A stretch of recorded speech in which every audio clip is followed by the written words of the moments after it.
Hi, Mark with PGA Advanced Head Teacher Professional here, and I've had an email in from a very keen golfer asking how can he create more spin on the very little chip shots around the edge of the green. Now, first and foremost is your wedge that you use. I've got a 56-degree wedge here. The grooves of the face need to be nice and clean, so quite a few golfers tend to leave a lot of mud in their grooves from their previous shots.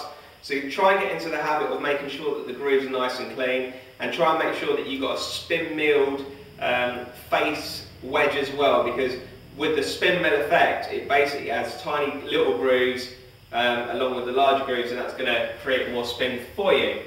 The other thing as well is to make sure that you're using a high spinning golf ball like a Titleist Pro V1 or a Callaway Hex Black, just something that's going to be real high spinning for you around the green. Now, how Jose Maria Lazabal plays these shots, and he's very good at them. I was up at the BMW Championship a few years ago now, and Jose was working with Butch Harmon at the time, and I was just listening into their conversation around the edge of the putting green, and Jose was saying to Butch, you know, this is how I play these shots, and for trajectory control, height-wise, he would play the ball back in his stance for a low one, in the middle of the stance for a slightly higher one, and opposite the left heel for an even higher one.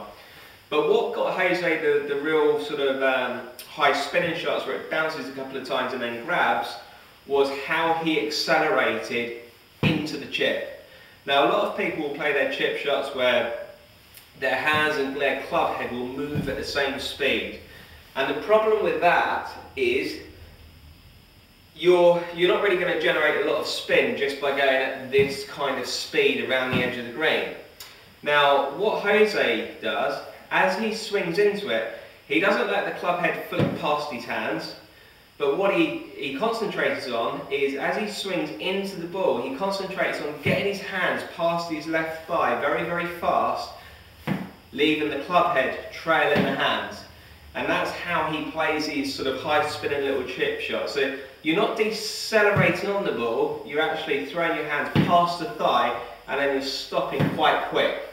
And like I say, that's how Jose plays these little shots. Now, if he wants to create more spin, he'll actually let the wrist just hinge a little bit in the backswing. So there's just a little bit of play in the wrist, and that will come back out.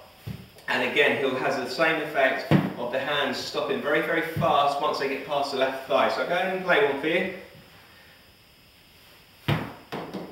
And that is how you're going to generate a lot more spin on your little chips around the edge of the green. Have a go and enjoy this one.